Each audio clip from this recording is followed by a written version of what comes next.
ओम शांति।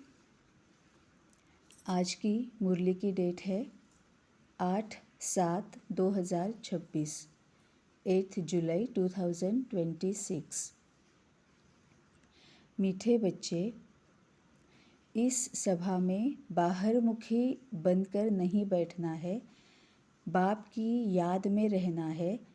मित्र संबंधी अथवा धंधे आदि को याद करने से वायुमंडल में विघ्न पड़ता है। मीठे बच्चे, इस सभा में बाहर मुखी बनकर नहीं बैठना है। बाबा जब बोलता है तो बाबा आत्मा के लिए बोलता है। जो कुछ भी मुरली में आता है उसे सबसे पहले हमें आत्मा के लिए अप्लाई कैसे करना है इसके बारे में सोचना है ना। क्योंकि बाबा आत्मा बनकर मुरली पढ़ने के लिए बोलता है। बाबा बोलता है मैं आत्माओं से बात करता हूँ, तो बाबा आत्मा के लिए बोलता है। तो आत्मा मतलब क्या है कि जो देह और देह से संबंधित सभी बातों से परे है ना, किसी भी रिश्ते के बंधन में नहीं है। देह जब आता है तो पूरी तरह से हम विकारों में आते हैं। देह जब आता है तो हम रिश्तों में आते हैं, मोह में आते हैं, लोभ में आते हैं, क्रोध में आते हैं, अपेक्षाओं में आते हैं। ये सब कुछ देह की वजह से होता है, मतलब देह भान की वजह से होता है ना। क्योंकि मैं जब ये बोलती हूँ कि मैं एक माँ हूँ, तब मेरी अपेक्षाएं रहती है कि मेरे बच्चे मेरे साथ किस तरह से व्यवहार करेंगे। मैं जब एक बहन के रोल में हूँ, तब मेरे दिमाग में ये आता है कि मेरे भाई और बाकी के मेरी बहनें मेरे साथ कैसे व्यवहार में आने चाहिए, है ना। उन्होंने मुझे किस तरह से सम्मान देना चाहिए, उन्होंने मुझे मेरे साथ किस तरह से बात करनी चाहिए, है ना। ये सब कुछ दिमाग में आता है। क्यों? क्योंकि जब मैं रोल कॉन्शियस हो जाती हूँ, जब मैं देह भान में आ जाती हूँ, तो बाबा बोलता है मैं तुम्हें बताता हूँ कि आत्मिक स्थिति में कैसे रहना है, आत्मा बनकर मुरली कैसे पढ़नी है। तो बाबा जो भी बोलता है वो आत्मा के लिए बोलता है। अब यहाँ पर बाबा बोल रहा है कि इस सभा में बाहर मुखी बनकर नहीं बैठना है। यहाँ बाबा हर एक उस आत्मा के लिए बोल रहा है जो ये मुरली जहाँ पर भी रहकर जो ये मुरली सुन रहे हैं, है ना। ऐसा नहीं है कि जो बाबा के सामने है या कहीं पे है, जहाँ पर भी कोई भी आत्मा मुरली सुन रहा है या पढ़ रहा है, उस हर एक आत्मा के लिए बाबा ये बोल रहा है कि इस सभा में, मतलब बाबा ये जो मुरली चला रहा है, ये जो सभा है उसमें बाहर मुखी बनकर नहीं बैठना है। मतलब देह से परे होकर, देह भान से परे होकर यहाँ पर बैठो और मुरली सुनो। आत्मा बनकर बैठो और मुरली सुनो। जो कुछ भी मैं बोल रहा हूँ वो पहले आत्मा को ले लो, है ना। एक माँ, एक बहन, भाई, बाप या फिर और कोई जो हमारा रोल हम प्ले कर रहे हैं, उस रोल में रहकर ये मुरली मत सुनो, है ना। तो बाप की याद में रहना है, एक मैं आत्मा और मेरा बाप, मेरा परमात्मा। मित्र संबंधी अथवा धंधे आदि को याद करने से वायुमंडल में विघ्न पड़ता है। क्योंकि नॉर्मली क्या होता है कि जब हम देह भान में होते हैं, है ना, अगर हम पुरुषार्थी है, जब तक हम देह में है तब तक हम पुरुषार्थी ही रहते हैं। जब हम संपूर्ण बन जाते हैं, कर्मातीत बन जाते हैं, तो हम देह में नहीं रहते हैं। जब तक हम देह में है, कहीं ना कहीं कि थोड़ा सा ही अंश मात्र क्यों ना हो, लेकिन हम देह भान में रहते हैं, पुरुषार्थी ही रहते हैं। तभी बाबा बोलता है कि जब तुम देह भान में आते हो तब तुम देह और देह से संबंधित बातों में उलझ जाते हो, उसके बारे में सोचते हो। तो ऑटोमेटिकली वो सोचना होता है वेस्ट और निगेटिव, अंश मात्र ही सही, लेकिन वो वेस्ट और निगेटिव सोचना, वेस्ट और निगेटिव संकल्प होते हैं। मतलब ही वाइब्रेशंस हमारे वेस्ट और निगेटिव होते हैं। इसका ही मतलब हम वायुमंडल को थोड़ा सा क्या कर रहे हैं, विघ्न डाल रहे हैं। वायुमंडल को भी हम दोषी, पोल्यूटेड कर रहे हैं, है ना। क्योंकि बाबा की सभा है, सभी आत्मिक स्थिति में है, सभी सोच रहे कि मैं आत्मा और बाबा मेरा परमात्मा है। आत्मा को किस तरह से पावन बनाना है इसके बारे में बाबा बता रहा है, हम उसके बारे में ही सोच रहे हैं। उसमें अगर हम धंधे धोरी और मित्र संबंधी के बारे में, मतलब देह भान में रहकर अगर सोचेंगे तो हम वो वायुमंडल दूषित कर रहे हैं। इसीलिए बाबा बोलता है कि मीठे बच्चे, इस सभा में बाहर मुखी बनकर नहीं बैठना है, बाप की याद में रहना है। मित्र संबंधी अथवा धंधे आदि को याद करने से वायुमंडल में विघ्न पड़ता है। मतलब पूरी तरह से आत्मा स्थिति में रहकर बैठो और आत्मा स्थिति में रहकर मुरली सुनो और आत्मा के लिए इस मुरली को अप्लाई करो। इससे बाबा याद क्या दिलाता है कि जो भक्ति मार्ग में जो कछुआ होता है ना मंदिर में, वो इसीलिए ही होता है कि जब हम मंदिर में जाते हैं तो सबसे पहले तो हम हमारे जो शूज़ है, चप्पल्स है, जो कुछ भी है वो हम बाहर निकालते हैं। अब ये क्यों निकालते हैं? क्योंकि वो चमड़े का बना हुआ होता है। इसकी ये सिंबॉलिक है, ये पूरी जो प्रोसेस है वो सिंबॉलिक है। अब चप्पल या जूते बाहर निकालो, इसका मतलब चमड़े का जो बाहर जो चप्पल पहना है वो बाहर निकालो, इसका मतलब ये जो देह है वो चमड़े का बना हुआ है। तो अभी देह बाहन को बाहर ही रखो और फिर मंदिर में जाओ, है ना। बाद में हम घंटी बजाते हैं। अब घंटी जब बजाते हैं तो वो भी क्यों बजाते हैं? भगवान को उठाने के लिए नहीं बजाते हैं, है ना। हम वो बजाते हैं कि हम अपने आप को अवेयरनेस में ला रहे हैं, हम अपने आप को जागरूक कर रहे हैं कि अब मैं भगवान के पास आई हूँ, मंदिर में आई हूँ, अब मुझे सिर्फ भगवान के साथ रहना है ना। फिर उसके बाद आता है कछुआ। कछुआ ये सिंबॉलिक है। ये कछुआ हमें बताता है कि अब ये सभी तुम्हारे पांचों ये ज्ञानेंद्रिय जो है, कर्मेंद्रिय जो है, वो सब कुछ अंदर ले लो, समेट लो और पूरा फोकस अब तुम भगवान की तरफ कर लो, है ना। ये जो हाथ पैर मुंह जो कछुए का अंदर जाता है ना, तो ये हमें वही सिखाया जाता है, ये उसी का ही सिंबल है कि अब तुम देह भान से अपने आप को निकाल दो, अपने सभी जो ज्ञानेंद्रिय कर्मेंद्रिय है उनको अंदर समेट लो। मतलब ही अंतर्मुखी बन जाओ, सिर्फ अपने आप को देखो और भगवान को देखो। और जो तुम्हारा दर्द है, दुख है, जो कुछ भी तुम्हारा कष्ट है, उसको देखकर फिर वो भगवान के साथ तुम बात करो, है ना। तो मंदिर में जाने का भी एक प्रोसेस होता है, लेकिन अब हम कुछ भी नहीं हमें याद है, अब सब कुछ हम भूल गए हैं। अब बाबा आकर हमें वो सिखाता है। तो इस तरह से मंदिर में जाने के टाइम पे भी ये बताया गया है कि अब तुम देहभान से परे रहो, पूरी तरह से अंतर्मुखी बन जाओ, बाहरमुखी मत रहो। मेरे मित्र, मेरे संबंधी, मेरा काम या फिर मेरे जो कर्तव्य है, मेरी जिम्मेवारियां हैं, अभी के लिए वो सब कुछ बाहर छोड़ दो, अंतर्मुखी बन जाओ, अपने आप को देखो। इसको ही बाबा बोलता है स्वदर्शन चक्र घुमाना, है ना। स्वदर्शन चक्र घुमाओ या फिर अंतर्मुखी बनो, अपने आप को देखो और भगवान को देखो। तो बाबा भी अभी हमें यही बोल रहा है कि अब तुम अपने आप को देखो, आत्मा स्थिति में रहकर ये मुरली आत्मा के लिए अप्लाई कैसे करनी है, इसके बारे में सुनो और पढ़ो और सीखो। प्रश्न है, तुम बच्चों के रूहानी ड्रिल की विशेषता क्या है जिसे मनुष्य नहीं कर सकते? तुम बच्चों के रूहानी ड्रिल की विशेषता क्या है जिसे मनुष्य नहीं कर सकते? उत्तर है, तुम्हारी रूहानी ड्रिल बुद्धि की है। उसकी विशेषता यही है जो तुम आशिक बन अपने माशूक को याद करते हो। इसका ही इशारा गीता में भी आया है, मन मना भव। परंतु मनुष्य अपने माशूक परमात्मा को जानते ही नहीं तो ड्रिल कैसे कर सकेंगे? वे तो एक दो को जिस्मानी ड्रिल सिखलाते हैं। तुम बच्चों के रूहानी ड्रिल की विशेषता क्या है जिसे मनुष्य नहीं कर सकते? अब इसको रूहानी ड्रिल को समझने से पहले ये समझना होगा कि ड्रिल मतलब क्या है। ड्रिल मतलब और कुछ भी नहीं है, ड्रिल मतलब प्रैक्टिस। ड्रिल मतलब कोई एक जो विशेष बात जो है वो बार बार बार बार करते रहना, जिसकी वजह से वो हमारे लिए ऑटोमेटिक बन जाए, जिसके लिए वो हमारे लिए नेचुरल नेचर बन जाए। जैसे बाबा बोलता है ना कि तुम्हारा ये नेचुरल नेचर बन जाना चाहिए। दैवी गुण, दैवी संस्कार, दैवी शक्तियाँ यूज़ करना, ये तुम्हारा नेचुरल नेचर बन जाना चाहिए। तो ड्रिल करना इसका ही मतलब यह है कि इसकी प्रैक्टिस करते रहना, ताकि तुम इसमें एकदम एक्सपर्ट बन जाओ और वो तुम्हारा नेचुरल नेचर बन जाए। अब बाबा रूहानी ड्रिल बोलता है, तो रूहानी ड्रिल की विशेषता क्या है? अब रूहानी ड्रिल, रूह मतलब आत्मा, रूहानी ड्रिल मतलब आत्मा की ड्रिल। अब बाबा आत्मा के लिए क्या क्या बोलता है कि आत्मा के जो गुण है, दृढ़ता, नम्रता, सत्यता, ये आत्मा के गुण है, उसकी ड्रिल करते रहो। इसका मतलब दृढ़ता जो है वो बार बार यूज़ करते रहो। कितना भी हमें लगे कि नहीं नहीं अभी इतना जल्दी कौन उठेगा, मैं रात को देर से सोई हूँ, अमृत वेले कौन उठेगा, आज तो मैं नहीं उठूँगी, बाबा प्लीज़ मुझे माफ़ कर दो। नहीं, दृढ़ता से उठना है कि नहीं तो क्या हुआ।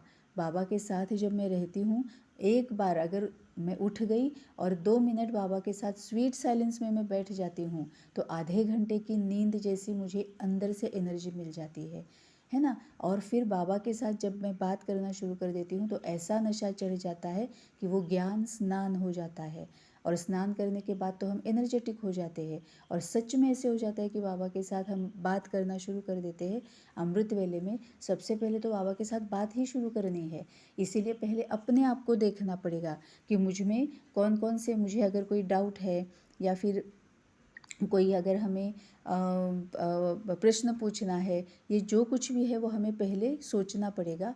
अमृत वेले में शुरुआत बाबा के साथ बात से ही करनी है। जब हम बात से शुरुआत करते हैं तो ऑटोमेटिकली ज्ञान स्नान होने लगता है और हम एनर्जेटिक फील करते हैं, है ना। फिर नींद के घुटके नहीं आते हैं। तो फिर क्या होता है, बाबा यही बोलता है कि ये आत्मा जो है ना, इसके लिए प्रैक्टिस करते रहो। ये जो बाबा बोलता है कि तुम्हें सुबह उठने के बाद क्या करना है, कोई भी आत्मा सामने आती है तो तुम्हें क्या क्या क्या करना है, जब किसी की तुम्हें याद आती है तो तुम्हें क्या करना है। तो या ये सत्यता, दृढ़ता, नम्रता, इसको बार बार यूज़ करते रहो कि दृढ़ता के साथ मैं अपने आप पर पूरा भरोसा, बाबा के ऊपर पूरा भरोसा, ड्रामा के ऊपर पूरा भरोसा। नम्रता, ये गुण, इस गुण को यूज़ करना है, सामने कोई भी आत्मा आ जाए, नम्रता को यूज़ करना है ना। सत्यता को यूज़ करना है, बिल्कुल भी झूठ नहीं बोलना है। सामने वाला जो कोई भी है ना, उसको सत्य रूप में देखना है, अपने आप को सत्य रूप में देखना है कि मैं आत्मा हूँ, सामने वाली भी आत्मा है ना। तो सत्य जो है उसको देखना, ये सत्यता के ऊपर तो बहुत, ये इसका मीनिंग बहुत डीप है ना। तो ये इस गुणों को यूज़ करते रहना मतलब ड्रिल करना। फिर बाबा और भी हमारी शक्तियाँ बोलता है ना, ये अष्ट शक्तियाँ बोलता है, उसको यूज़ करना मतलब ड्रिल करना, है ना। ज्ञान स्वरूप, ये हमारे जो 5 स्वरूप जो बाबा ने बताए हुए हैं, ब्राह्मण स्वरूप और आदि स्वरूप, अनादि स्वरूप, फिर देवी देवता स्वरूप, पूज्य स्वरूप, फरिश्ता स्वरूप, इनको यूज़ करना मतलब ड्रिल करना, है ना। ये बाबा ने जो हमारे ये जो दिए है, मैं ज्ञान स्वरूप आत्मा हूँ, मैं शक्ति स्वरूप आत्मा हूँ, मैं प्रेम स्वरूप आत्मा हूँ, है ना। ये जो हम लेते हैं तो उसको भी यूज़ करना कि सामने अगर कोई आत्मा अगर अहंकारी आ जाए, क्रोधी आ जाए, है ना, या फिर वो जिसमें बहुत ज़्यादा द्वेष है या फिर ईर्ष्या है, जलन होती है, ऐसी आत्मा जिसमें बहुत सारी कमियां हैं, कमज़ोरियां हैं, ज़्यादा है, कम है, अंश मात्र है, जो भी है, अगर सामने ऐसी कोई आत्मा आ जाए कि जिसमें कमी कमज़ोरी है, अवगुण दुर्गुण है, तो परख लेना, उसकी कमज़ोरी को परखो और फिर अकॉर्डिंगली अपने संस्कारों को मोल्ड करके जो शक्तियाँ यूज़ करनी है वो शक्तियाँ यूज़ करके मनसा वाचा कर्मणा उसको भी सहयोग दो कि वो भी अपने विकार से, कमी कमज़ोरी से बाहर निकले। इसकी प्रैक्टिस करना, इसका मतलब ड्रिल करना, है ना। तो हमारा वो नेचुरल नेचर बन जाना चाहिए। आत्मा के जो दैवी गुण, दैवी संस्कार और दैवी शक्तियाँ हैं, उनको इतनी बार यूज़ करना कि वो हमारा नेचुरल नेचर बन जाती है, वो हमारे लिए ऑटोमेटिक बन जाएगा, है ना। इसको रूहानी ड्रिल बोलते हैं। तो बाबा बोलता है कि तुम बच्चों के रूहानी ड्रिल की विशेषता क्या है जिसे मनुष्य नहीं कर सकते। तो उत्तर है, तुम्हारी रूहानी ड्रिल बुद्धि की है। उसकी विशेषता यही है जो तुम आशिक बन अपने माशूक को याद करते हो, क्योंकि हम बाबा को मन बुद्धि से याद करते हैं ना। बाबा को तो शरीर है नहीं, बाबा तो विचित्र है, हम भी विचित्र है। विचित्र मतलब जिसका कोई चित्र नहीं है ना। देह का चित्र होता है तो आत्माओं का कोई चित्र नहीं होता है। तो बाबा बोलता है हम सभी विचित्र है, तो हम बाबा को बुद्धि से याद करते हैं, मन से याद करते हैं। तो ये बाबा बोलता है कि ये तुम्हारी विशेषता है कि तुम आशिक बन अपने माशूक को याद करते हो। ये रूहानी ड्रिल बुद्धि की है। इसका ही इशारा गीता में भी आया है, मन मना भव, मतलब पूरा सरेंडर करना या पूरी तरह से कनेक्टेड रहना, बाबा के साथ कनेक्टेड रहना, हर कदम, हर क्षण, हर संकल्प बाबा के साथ रहना। परंतु मनुष्य अपने माशूक परमात्मा को जानते ही नहीं। अब बाबा जो आत्माएं बाबा को जानती है, पहचानती है, जिन्होंने बाबा को पहचान लिया उनको बाबा बच्चे बोलता है। और अभी तक जिन्होंने बाबा को नहीं जाना है, क्योंकि कई सारी ऐसी आत्माएं हैं जिन्होंने अभी बाबा को नहीं जाना है, उनको बाबा मनुष्य बोलता है। तो मनुष्य अपने माशूक परमात्मा को जानते ही नहीं, तो ड्रिल कैसे करेंगे? हम बच्चे ही कर सकते हैं। तभी ऊपर बाबा ने बोला कि तुम बच्चों के रूहानी ड्रिल की विशेषता क्या है। और यहाँ पर बाबा बोल रहा है कि मनुष्य जो अपने माशूक परमात्मा को जानते ही नहीं, तो ड्रिल कैसे करेंगे? तो वे तो एक दो को जिस्मानी ड्रिल सिखलाते हैं।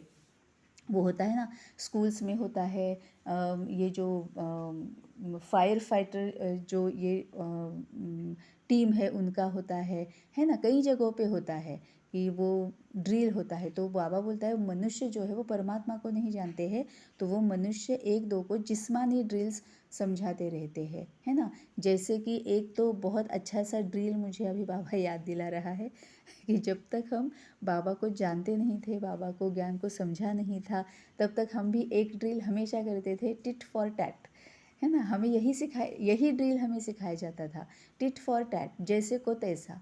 सामने वाले ने अगर तुम्हारा अपमान किया है, तू क्यों सहेगी? तुझे भी उसको अच्छी तरह से जवाब देना चाहिए, है ना। तो हम पहले टिट फॉर टैट, ये जो ड्रिल है वही मनुष्य का ड्रिल है। लेकिन बाबा बोलता है कि तुम बच्चों को मैं रूहानी ड्रिल सिखलाता हूँ, जिसकी वजह से आत्मा पावरफुल होती है, काली से गोरी होती है, पतित से पावन होती है, और तभी आत्मा सतयुगी बनती है और सतयुग बनाती है। सतयुग बनती है, सतयुगी बनाती है, खुद स्वर्ग में रहती है, औरों के लिए स्वर्ग बनाती है। धारणा के लिए मुख्य सार। पहली पॉइंट, ड्रामा के ज्ञान को बुद्धि में रख निश्चिंत बनना है। किसी भी प्रकार की चिंता नहीं करनी है, क्योंकि जानते हैं बनी बनाई बन रही निर्मोही बनना है। बहुत ब्यूटीफुल धारणा है। ये धारणा मतलब ही ड्रिल है। बाबा रोज़ जो हमें धारणा के लिए बोलता है ना, धारणा मतलब क्या? प्रैक्टिस, एक्शन में लाना। ड्रिल मतलब क्या? प्रैक्टिस, एक्शन में लाना। ड्रिल मतलब ही धारणा, है ना। तो बाबा ने ये धारणा बहुत ब्यूटीफुल बाबा ने दी है कि ड्रामा के ज्ञान को बुद्धि में रख निश्चिंत बनना है। बाबा बोलता है ना कि ड्रामा एक्यूरेट है, ड्रामा में कुछ भी गलत नहीं हो रहा है, जो कुछ भी हो रहा है वो बनी बनाई बन रही है। अब ये भी कितना ब्यूटीफुल बाबा ने बोला है, हमने ही बनाई हुई बन रही है। क्योंकि ये ड्रामा मतलब क्या है? संकल्प है ना। हर कोई अपने संकल्पों से अपनी स्क्रिप्ट लिखता है। मैं पहले मन में संकल्प करती हूँ, वो आज नहीं तो कल, कल नहीं तो परसों, परसों नहीं तो 1 महीने के बाद, या फिर 1 साल के बाद, 10 साल के बाद, या 1 जन्म के बाद, या 4 जन्म के बाद, वही मेरे सामने प्रत्यक्ष होने वाला है। क्योंकि संकल्प ही कर्म है। संकल्प के बाद ही हम बोलते हैं या एक्शन में आते हैं, है ना। संकल्प ही बीज है। संकल्प ही बीज है अपनी किस्मत का, अपने भविष्य का, अपने नसीब का। यही बीज है ड्रामा का, यही बीज है स्क्रिप्ट का, है ना। हर कोई अपना अपना संकल्प करता है ना। संकल्प मतलब सोच। हम जो सोचते हैं वही होता है। आज अगर मैंने सोचा कि आज मैं बैंगन की सब्ज़ी बना रही हूँ, पहले मैंने संकल्पों में बनाई, फिर मैंने प्रत्यक्ष बनाई। आज अगर मैंने सोचा कि आज मैं पीले रंग का ड्रेस पहनने वाली हूँ, तो आज पहले मैंने संकल्पों में पहना, फिर वो प्रत्यक्ष हुआ। अगर मैंने संकल्पों में वो चेंज कर दिया तो प्रत्यक्ष में चेंज हो जाएगा। अगर मैंने ये संकल्प में किया कि आज तो मैं बस कबर्ड में ऐसे हाथ डालूंगी, देखूंगी नहीं, जो भी ड्रेस हाथ में आएगा वो पहन लूँगी, वो भी मैंने पहले संकल्पों में किया, तभी वो प्रत्यक्ष हुआ। तो जो कुछ भी हम संकल्पों में करते हैं वही हमारे सामने रियलिटी बनकर आ जाता है, वही हमारे सामने प्रत्यक्ष होता है, वही भविष्य है। उसी को ही हम किस्मत बोलते हैं, उसी को ही हम भाग्य बोलते हैं। तभी तो बाबा बोलता है कि तुम मन बुद्धि पर काम करो, अपने मन पर काम करो, अपने संकल्पों पर काम करो। बाबा और कहाँ काम करने के लिए बोलता है?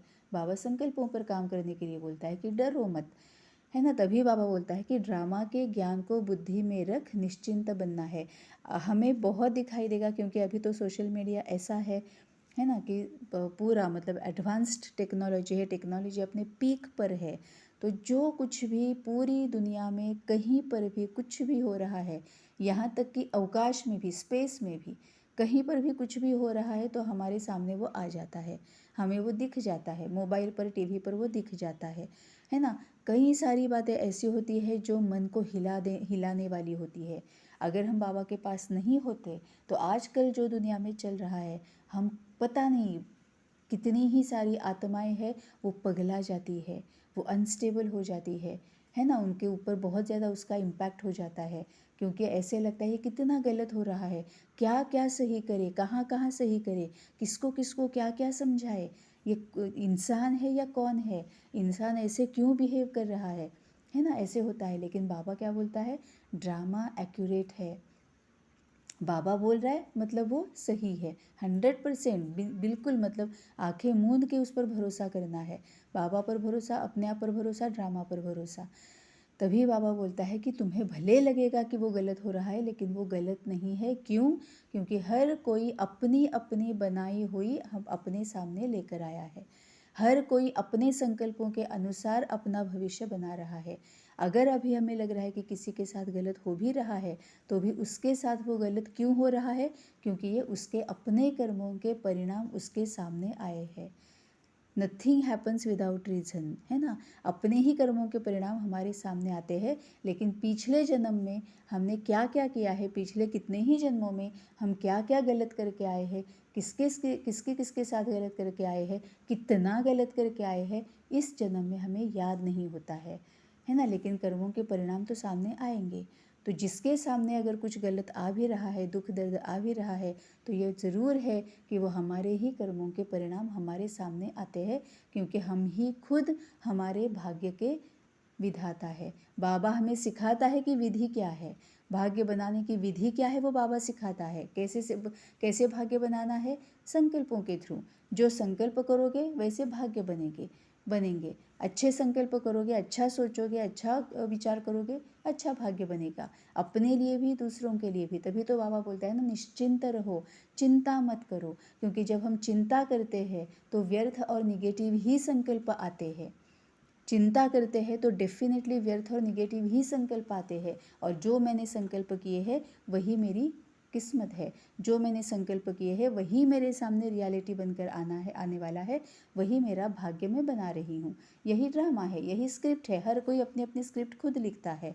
तभी तो बाबा को भाग्य विधाता बोला जाता है, कि बाबा हमारे हाथ में पेन देता है कि अब लिख लो, तुम अपना भाग्य लिख लो, मैं बताता हूँ भाग्य लिखना कैसे है। तभी बाबा बोलता है संकल्पों पर ध्यान दो, है ना। तो बाबा बोलता है कि ड्रामा के ज्ञान को बुद्धि में रख, कि ड्रामा एक्यूरेट है, हर कोई अपना अपना पार्ट प्ले कर रहा है, हर एक के साथ बिल्कुल सही हो रहा है। अब इसमें हमें करना क्या है?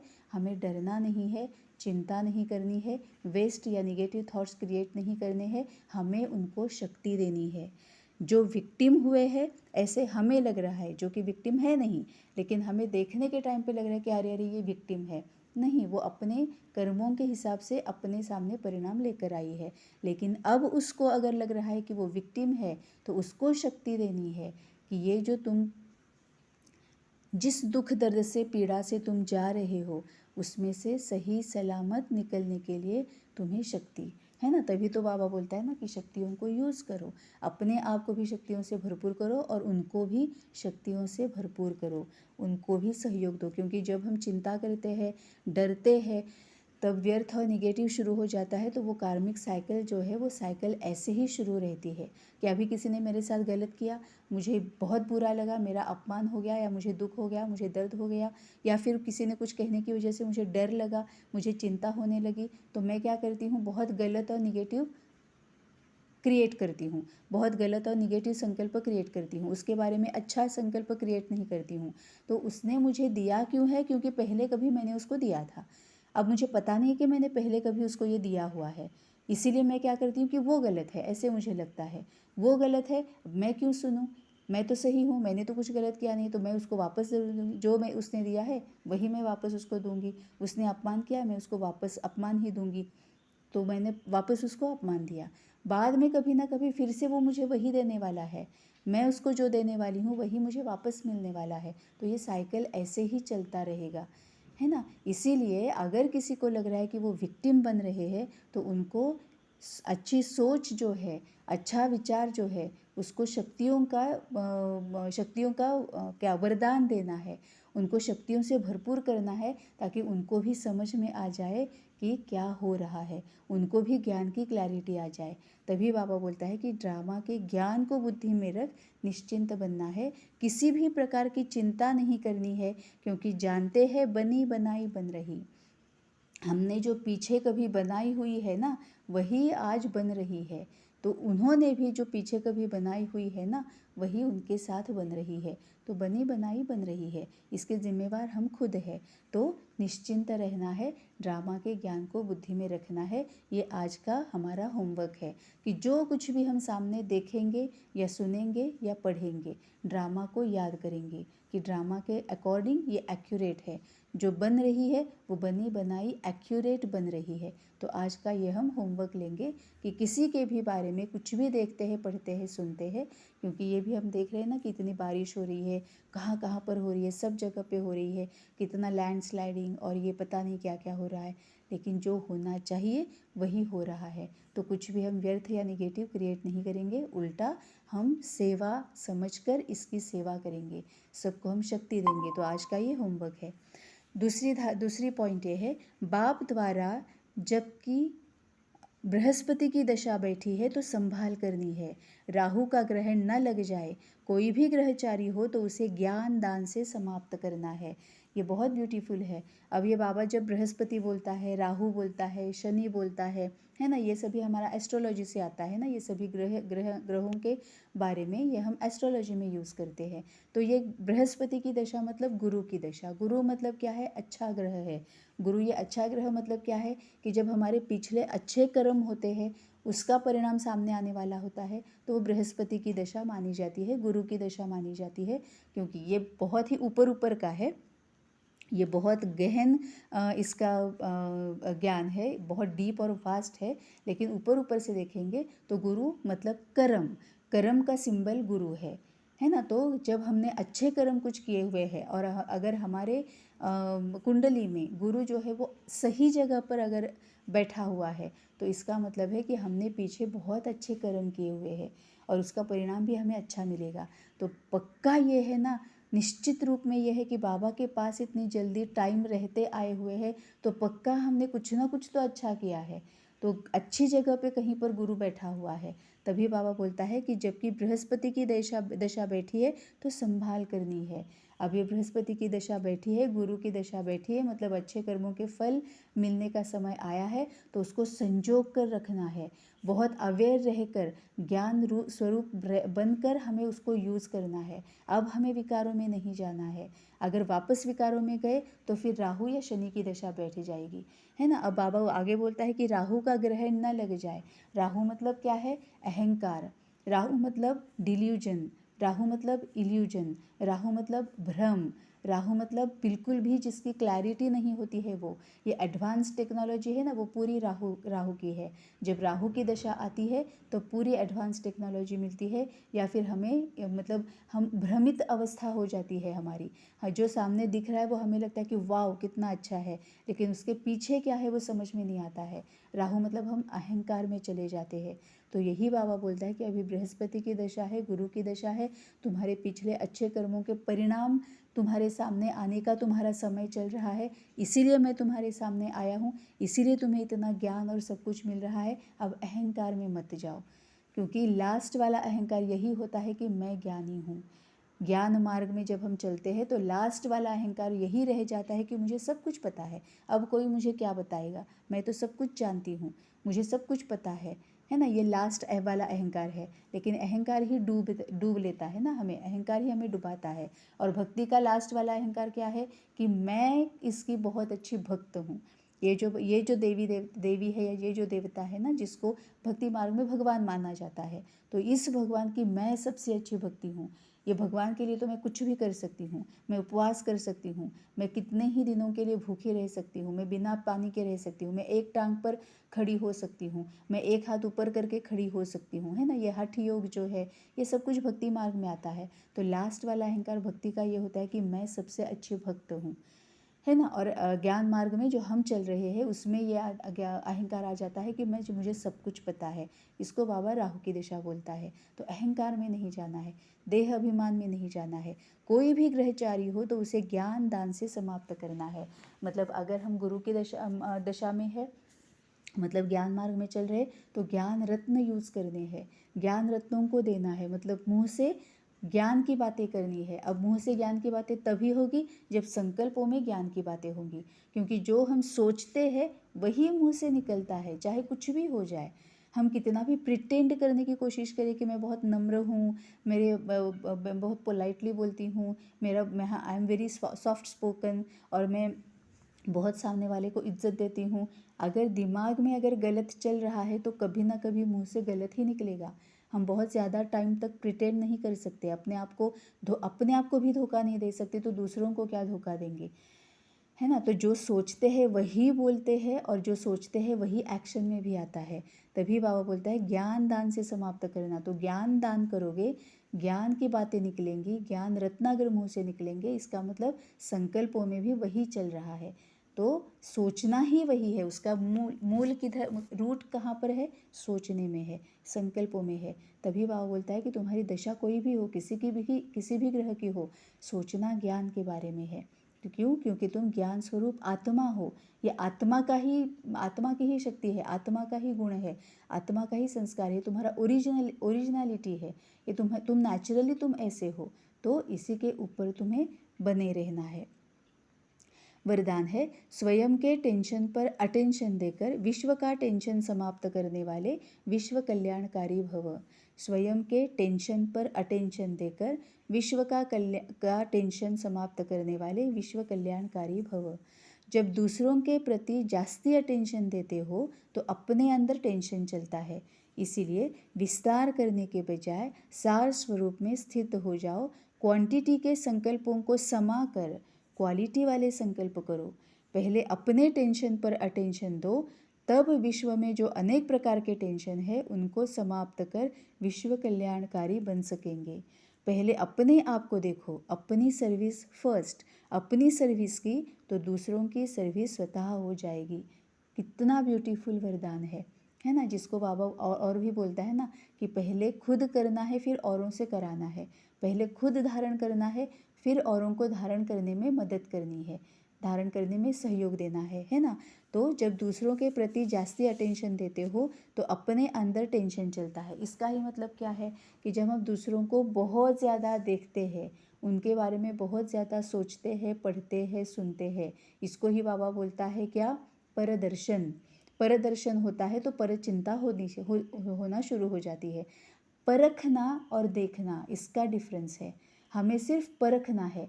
अब क्या होता है कि सामने अगर कोई क्रोधी आत्मा आती है या आलसी आत्मा आती है, हम क्या करते हैं, वो आलसी है, वो क्रोधी है, वो अहंकारी है, हम अपने मन में संकल्प चलाना शुरू करते कि हाय हाय ये ऐसे क्यों है, इनका क्या होगा, इनको कितनी बार समझाना पड़ेगा, ये ऐसे क्यों है, इनको जिम्मेवारी समझ में क्यों नहीं आती है, ये कब तक ऐसे रहेंगे, है ना। उनको कुछ ये करना चाहिए, उनसे वो कराना चाहिए, उनको ऐसे करना चाहिए, उनको नहीं करना चाहिए। कितने ही सारे संकल्प शुरू हो जाते हैं। तो होता क्या है कि ये दूसरों को देखते हैं और दूसरों के प्रति जास्ती अटेंशन देने की वजह से अपने अंदर टेंशन चलता है ना। अब ये टेंशन मतलब क्या है, कमज़ोरी है। टेंशन कमज़ोरी है, डर कमज़ोरी है, भय कमज़ोरी है, चिंता कमज़ोरी है ना। ये कमज़ोरी अगर है वो क्या है, वो विकार है। विकार के प्रभाव में जाएंगे तो कर्म क्या होगा, विकर्म होगा। तभी बाबा बोलता है कि जब दूसरों के प्रति जास्ती टेंशन देते हो तो अपने अंदर टेंशन चलता है। इसीलिए विस्तार करने के बजाय सार स्वरूप में स्थित हो जाओ। अब इसमें बाबा क्या बोल रहा है कि उसको तुमने देखा, उसके ऊपर अगर तुम ये अपने संकल्प चलाते रहोगे तो तुम्हें टेंशन हो जाएगी, तुम विस्तार में जा रहे हो। अब विस्तार को संभालो मतलब फुल स्टॉप लगा दो। संभालो मतलब उसको एक्सेप्ट करो, उसको फुल स्टॉप लगाओ। मतलब ही क्या है, उसको परखो। सामने वाले की जो कमी, कमज़ोरी, अवगुण, दुर्गुण, विकार है उसको परखो।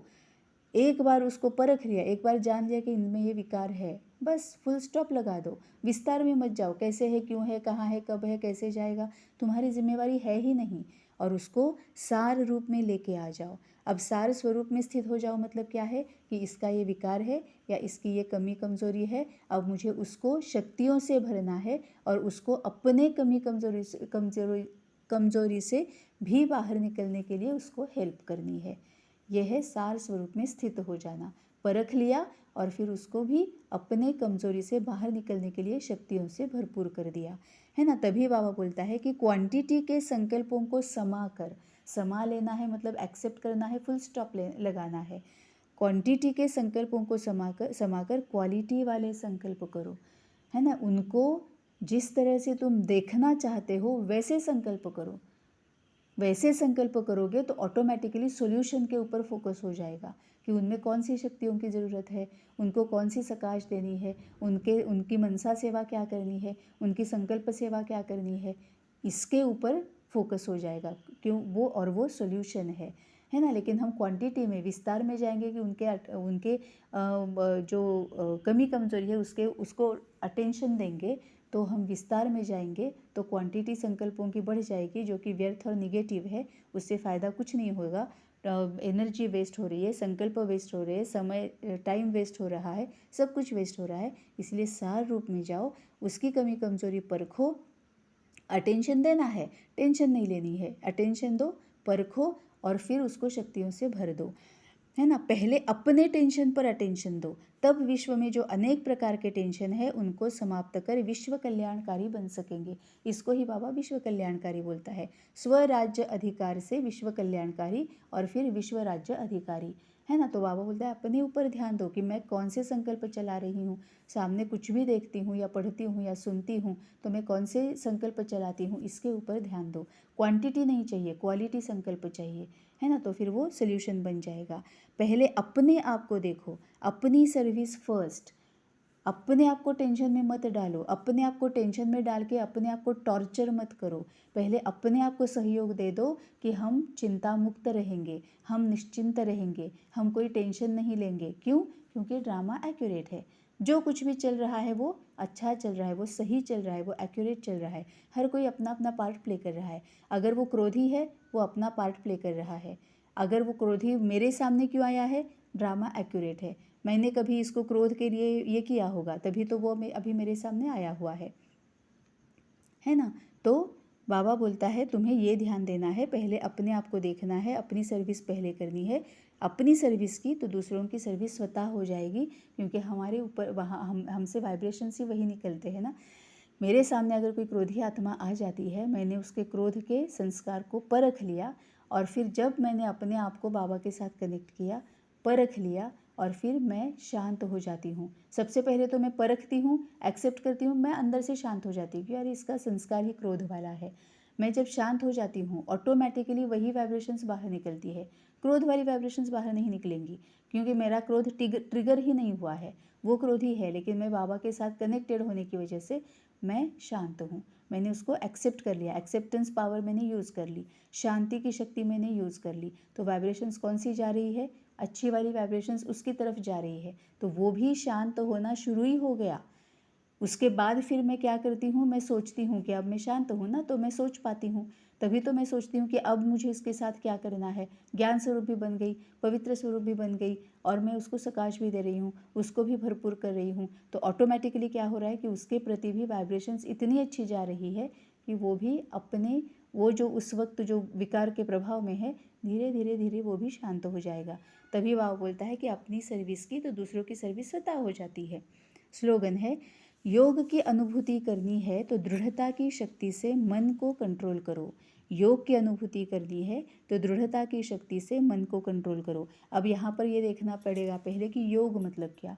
योग मतलब क्या? योग मतलब याद, याद मतलब स्मृति, है ना। जिसके बारे में हम, जिसकी याद में हम हैं उसके साथ हम योग में है। अभी अगर मैं जिसके बारे में सोच रही हूँ उसकी याद में मैं हूँ, मतलब उसके साथ में योग में हूँ। अभी इस वक्त अगर मैं अपनी माँ के बारे में सोच रही हूँ तो मैं माँ की याद में हूँ, इसका ही मतलब मैं माँ के साथ योग में हूँ। हम मन बुद्धि से, हम अपने संकल्पों से जिनके साथ जुड़े हुए हैं उनके साथ हम योग में होते हैं। अब हमें डिसाइड करना है कि हमें किसके साथ योग में रहना है। क्यों? क्योंकि जिसके साथ हम योग में होते हैं उनकी एनर्जी हमारे ऊपर प्रभाव डालती है। है ना। अगर मैं अभी मेरी माँ के साथ योग में हूँ, मैं अगर पिछले किसी पास्ट में जो कुछ भी हुआ है उसके बारे में सोच रही हूँ, तो पास्ट में जो हुआ है वो अच्छा है तो मैं अच्छा सोच रही हूँ, वो अगर गलत है, बुरा है, मुझे अगर उसमें से दुख दर्द मिला है तो मैं गलत सोच रही हूँ। या फिर अभी अगर मैं अपनी माँ के बारे में सोच रही हूँ तो उसकी जो एनर्जी है उसके साथ मैं अपने आप को कनेक्ट कर रही हूँ, तो वो उसकी जो अभी एनर्जी है उसका प्रभाव मेरे ऊपर पड़ेगा ही, क्योंकि मैं वाइब्रेशन से उसके साथ कनेक्टेड हूँ। ठीक है, ये हो गया एक देहधारी से कनेक्ट होना। अब अगर मैं बाबा की याद में हूँ, बाबा का ज्ञान, उसके बारे में सोच रही हूँ, उसके बारे में मनन चिंतन कर रही हूँ, बाबा के साथ बात कर रही हूँ, तो मैं किसकी याद में हूँ? बाबा की याद में हूँ। मतलब किसके साथ योग में हूँ? बाबा के साथ योग में हूँ। किसके एनर्जी के साथ मैं कनेक्टेड हूँ? पूरा, मतलब सुपर नेचुरल पावर, उसके साथ मैं कनेक्टेड हूँ। तो मेरी एनर्जी कैसे रहेगी? वैसे ही रहेगी, एकदम हाई एनर्जी मेरी रहेगी। तो योग की अनुभूति करनी है, बाबा के साथ योग की अनुभूति करनी है, तो दृढ़ता की शक्ति से मन को कंट्रोल करो।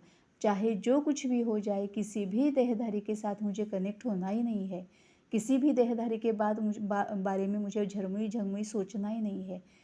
फिर मैं क्या करूँगी? दृढ़ता के साथ अपने आप को, क्योंकि ये बहुत ज़रूरी है। जब तक दृढ़ता नहीं होगी तब तक हम ये कर नहीं पाते हैं। जब तक दृढ़ता नहीं होगी अमृत वेले उठ नहीं पाएंगे। दृढ़ता नहीं होगी मुरली अच्छी तरह से आत्मिक स्थिति में रहकर पढ़ नहीं पाएंगे। दृढ़ता नहीं होगी तब तक हम बाबा ने जो विधियाँ बताई हुई है पिछले के कार्मिक अकाउंट सेटल करने के लिए, फॉरगिवनेस है, सकाश है, मनसा सेवा है, संकल्प सेवा है, हम वो नहीं कर पाएंगे। क्यों? क्योंकि इतने हज़ारों सालों से हमें आदत है कि हम इस दुनिया में पूरी तरह से अटके हुए हैं। मन और बुद्धि को आदत है जो कुछ भी सामने देखेंगे, बोलेंगे, पढ़ेंगे, सुनेंगे, उसके ही बारे में सोचना है। ये मन को आदत पड़ चुकी है और मन को वो अच्छा भी लगता है ना। इसीलिए दृढ़ता पूर्वक मन को कंट्रोल करना है कि नहीं, देहधारी की याद आती है तो दृढ़ता कौन सी होनी चाहिए?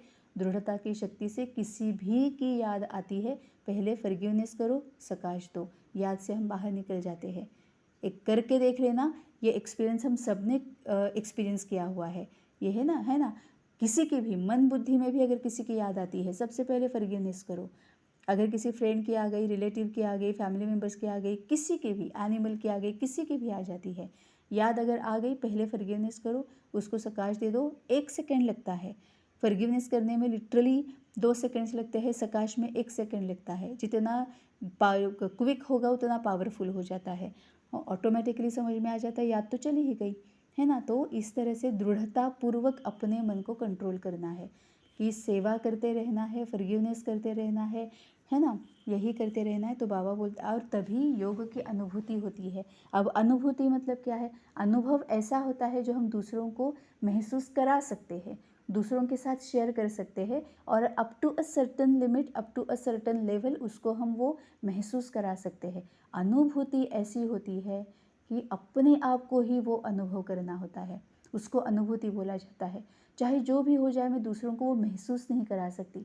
वो सुख जो है, वो नशा जो है ना, वो अतीन्द्रिय सुख जो है, वो मैं दूसरों को महसूस नहीं करा सकती, है ना। अगर मैंने गुलाब का जो होता है ना, देशी गुलाबी गुलाब जो होता है पिंक कलर का, जिसमें बहुत इतनी खुशबू होती है, एक अलग लेवल की खुशबू होती है, मैं कितनी भी कोशिश करूँ, मैं दूसरों को वो नहीं महसूस करा सकती हूँ। उसने खुद नहीं उसको स्मेल करना चाहिए। फ्रेग्रेंस जो होता है ना, उसने खुद वो जब तक वो नहीं लेगा तब तक उसको पता नहीं चलेगा। मैं उसको अनुभव नहीं करा सकती हूँ। वो अनुभूति होती है, अतीन्द्रिय सुख, नशा, वो अनुभूति होती है। तो योग की अनुभूति करनी है, मतलब अतीन्द्रिय सुख की अगर एक्सपीरियंस अगर उसको करना है, तो दृढ़ता की शक्ति से मन को कंट्रोल करो। मतलब एक मैं आत्मा, दूसरा परमपिता परमात्मा मेरा बाबा, बस। अव्यक्त इशारे, जितना स्थापना के निमित्त बने हुए ज्वाला रूप होंगे, उतना ही विनाश ज्वाला प्रत्यक्ष होगी। संगठन रूप में ज्वाला रूप की याद विश्व के विनाश का कार्य संपन्न करेगी। इसके लिए हर सेवा केंद्र पर विशेष योग के प्रोग्राम चलते रहे तो विनाश ज्वाला को पंखा लगेगा। योग अग्नि से विनाश की अग्नि जलेगी, ज्वाला से ज्वाला प्रज्वलित होगी। अब ये बाबा जो बोलता है कि ज्वालामुखी बनना है, इसका मतलब क्या है कि जैसे सोना होता है ना, जितना अग्नि में, आग में जितना तपता है उतना निखरता है है ना। हम भी वैसे वही होते हैं। हम जितना बाबा के साथ योग में रहते हैं उतना हमारे विकार, कमी, कमज़ोरी, अवगुण, दुर्गुण ऐसे नष्ट होना शुरू हो जाते हैं, ऐसे निकलना शुरू हो जाते हैं, भस्मीभूत हो जाते हैं। हम सब ने ये एक्सपीरियंस किया है ना, हम पहले कैसे थे, अब हम कैसे हैं, है ना। इतना सा भी अब गलती होती है ना तो इमीडिएटली समझ में आ जाता है कि हाय मैंने गलती की है ना। कभी कभी तो हो जाता है कि ये मैं कर रही हूँ से पहले हम अपने आप को कंट्रोल कर देते हैं, है ना। ये क्या है, ये ज्वाला जो है ना, योग की ज्वाला जो है ना, उसमें ये कमी, कमज़ोरी, अवगुण, दुर्गुण जो है ना, ये व्यर्थ और निगेटिव है ना, वो भस्मीभूत हो जाता है। तभी बाबा बोलता है कि जितना स्थापना के निमित्त बने हुए ज्वाला रूप होंगे, अब हमें स्थापना कौन सी करनी है, स्वर्ग की स्थापना करनी है, सतयुग की स्थापना करनी है। खुद को सतयुगी बनना, पहले खुद को सतयुगी बनाना है, बाकियों को भी सतयुगी बनाना है ना। तो ये योग की ज्वाला से ही हम कर सकते हैं ना।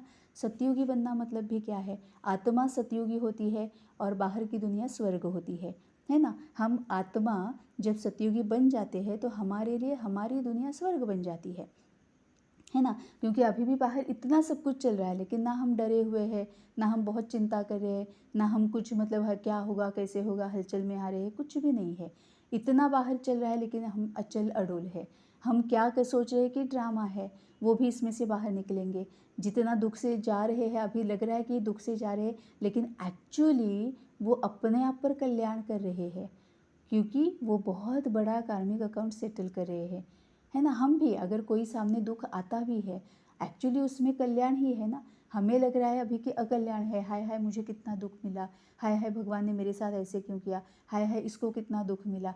एक्चुअली उसमें कल्याण है क्योंकि एक बहुत बड़ा कार्मिक अकाउंट सेटल हो रहा है ना। तभी तो बाबा बोलता है कि यही स्थापना हो रही है ना। एक एक एक एक एक एक सबके कार्मिक अकाउंट जैसे जैसे जैसे खत्म होते जाएंगे वैसे वैसे वो निखरते जाएंगे, लेकिन उनको शक्ति देनी है कि इसमें से निखर के बाहर निकलो। इस साइकिल में और ज़्यादा अपने आप को मत डालो, ब्रेक कर दो इस साइकिल को। जो कुछ भी हो रहा है तुम्हें दुख होगा लेकिन उसको संभालो, उसको सह लो, है ना। इसका मतलब क्या ये है कि जो कुछ भी गलत कर रहे हैं उनको करने देना है, नहीं, उनको भी सकाश देनी है कि अगर तुम्हारे साथ पिछले कभी किसी जन्म में किसी ने कुछ गलत किया भी है, ज़रूरी नहीं है कि तुम्हें उस गलती का जो परतावा है वो गलत करके ही देना है, नहीं, उसको तुम भी संभालो, भूल जाओ उसको, फॉरगिवनेस करो, है ना। यही तो मनसा सेवा संकल्प सेवा है ना, पूरी दुनिया को यही तो बताना है। क्योंकि अभी कार्मिक अकाउंट को सेटल करना अपने चरम सीमा पर है। हर किसी का दुख दर्द जो है ना वो चरम सीमा पर है। क्यों? क्योंकि कार्मिक अकाउंट सेटल हो रहे हैं। तो जिसने भी जिसको भी तकलीफ दी है उसको बोलना है कि अब चुप रहो, अब सह लो, वापस मिलेगा ना तो सह लो। और जो जिन्होंने वो तकलीफ़ पीछे कभी सही है उनको भी बोलना है, उनको भी सेवा करनी है कि ठीक है, हो गया, तुम्हारा शायद कुछ गलत हो गया है तुम्हारे साथ, तुम्हें दुख दर्द मिला है लेकिन सह लो। गलती का परतावा गलती से मत दो, नहीं तो फिर साइकिल से बाहर नहीं आओगे, है ना। तो दोनों को भी देना है, विक्टिम को भी देना है, कल्प्रिट को भी देना है, सबकी सेवा करनी है। तभी तो बाबा बोलता है इसी को तो स्थापना बोलते हैं ना। ऐसे ही तो आत्माएं सतयुगी बन जाएगी और जैसे जैसे आत्माएं सतयुगी बन जाएगी उनके लिए ये दुनिया स्वर्ग बन जाएगी। जैसे हमारे लिए अभी भी ये दुनिया स्वर्ग ही तो है ना। दुख दर्द दिख भी रहा है लेकिन कार्मिक अकाउंट सेटल हो रहे हैं ना, घोर कलयुग निकला जा रहा है ना। तो ये स्वर्ग ही है हमारे लिए भी। तो जितना स्थापना के निमित्त बने हुए ज्वाला रूप होंगे उतना ही विनाश ज्वाला प्रत्यक्ष होगी। विनाश ज्वाला मतलब ये जो कमी, कमजोरियाँ, अवगुण, दुर्गुण, विकार है उनका विनाश, ये ज्वाला प्रज्वलित होगी। संगठन रूप में ज्वाला रूप की याद विश्व के विनाश का कार्य संपन्न करेगी। जैसे अभी बाबा ने बोला, ये जो विश्व में जो कुछ भी चल रहा है, अगर हम स्थापना के निमित्त है तो हमें कल्प्रिट को भी और विक्टिम को भी दोनों की सेवा करनी है ना। और फिर ये विनाश का कार्य जो है वो संपन्न करना है। मतलब ही हर एक में जो कुछ भी विकार है, कमी, कमजोरी है, उनको उसमें से बाहर निकलने के लिए शक्ति भरनी है, सहयोग देना है। इसके लिए हर सेवा केंद्र पर विशेष योग के प्रोग्राम चलते रहे तो विनाश ज्वाला को पंखा लगेगा। अब सेवा केंद्र, हर एक सेवा केंद्र, अगर हम देह भान में है तो हमें विशिष्ट कोई सेवा केंद्र है वो सामने आ जाएंगे, वो हमें याद आ जाएंगे। लेकिन अगर हम आत्मिक स्थिति में है तो मैं खुद एक सेवा केंद्र हूँ, हर एक आत्मा सेवा केंद्र है। क्योंकि हम सेवा करें, सेवा केंद्र मतलब क्या, जहाँ से सेवा होती है उसको सेवा केंद्र बोला जाता है। तो मैं आत्मा खुद एक सेवा केंद्र हूँ। तो इसके लिए हर एक सेवा केंद्र पर विशेष योग के, अब और क्या होगा, मैं एक आत्मा और भी, जैसे हम अभी यहाँ पर है, हमारे ग्रुप्स बने हुए हैं, वो भी सेवा केंद्र है। तो ग्रुप में हम डालते हैं ना, सेवाएं डालते हैं, रूहानी सेना पर डालते हैं, हमारे जो अपने अपने अमृत वेला है, मुरली है, इस ग्रुप में हम सेवाएं डालते हैं, तो ये ग्रुप भी सेवा केंद्र है। तो भाई बाबा बोलता है कि इसके लिए हर एक सेवा केंद्र पर विशेष योग के प्रोग्राम चलाते रहे। मतलब ये जो हम सेवाएं डालते हैं वो विशेष सेवाएं होती है ना, तो ये अगर ऐसे होंगे तो विनाश ज्वाला को पंखा लगेगा। विनाश ज्वाला को पंखा मतलब जितना पंखा लगता है, जितनी हवा मिलती है, उतनी आग या ज्वाला धधकती रहती है ना। तो अगर ये योग का, अगर विशेष सेवा का अगर पंखा लगेगा तो ये विकार, कमी, कमजोर या अवगुण, दुर्गुण जो है, दुख दर्द जो है, कष्ट जो है, चिंता जो है, भय जो है, वो उतना उतना भस्मीभूत होना शुरू हो जाएगा, क्योंकि ये सभी विकार है। योग अग्नि से विनाश की अग्नि जलेगी। जितना हम योग में रहेंगे उतना हम उनको शक्ति दे रहे हैं, और इस वजह से उनके अंदर जो अपने सहित उनके अंदर जो विकार है, कमी कमजोरियां है, उनका विनाश होगा। मतलब ही योग अग्नि से विनाश की अग्नि जलेगी, ज्वाला से ज्वाला प्रज्वलित होंगी, है ना। ज्वाला से ज्वाला प्रज्वलित मतलब योग अग्नि से विनाश ज्वाला चलती। इसको ही बाबा और क्या बोलता है, रुद्र ज्ञान यज्ञ, इसको ही बाबा यज्ञ बोलता है। इसको ही बाबा बोलता है कि तुम जितना उसमें स्वाहा करते जाओगे, तुम्हारे हाथ में है इस यज्ञ की अग्नि को धधकते रखना, है ना। क्योंकि हम जितना योग अग्नि में रहकर दूसरों को शक्ति देते रहेंगे, उतना वो भी अपनी जो विकार, कमी, कमजोरी है उसको स्वाहा करते रहेंगे, और ये अग्नि धधकती रहेगी, है ना। रुद्र ज्ञान यज्ञ, रुद्र मतलब बाबा, ये रुद्र मतलब आत्मा, हम भी या फिर बाबा भी, लेकिन ज्ञान मिलता किसके है, किससे है, बाबा से मिलता है। तो रुद्र मतलब बाबा, ज्ञान मतलब बाबा से जो मिला हुआ ज्ञान है, उस ज्ञान की वजह से हम जो अग्नि ये करते हैं, योग अग्नि जो जलाते हैं, क्लैरिटी आती है, उसकी वजह से हमारे और दूसरों के जो विकार है वो जल जाते हैं, उनका विनाश हो जाता है। तो आज के लिए होमवर्क जो है वो ये है कि ड्रामा एक्यूरेट है। जो कुछ भी हम सामने देख रहे हैं या पढ़ रहे हैं या सुन रहे हैं, वो एक्यूरेट है। हमें उसके प्रभाव में नहीं आना है, हमें अचल अड़ोल रहना है, बाबा के साथ रहना है, और हमें उनको शक्तियों से भरना है, विक्टिम को भी और कल्प्रिट को भी। हमें शक्तियों से भरकर उनको भी अपने विकारों से बाहर निकलने के लिए, और उनको भी उनके जो कार्मिक अकाउंट्स चल रहे हैं उनको ख़त्म करने में हमें उनको सहयोग देना है। ओम शांति।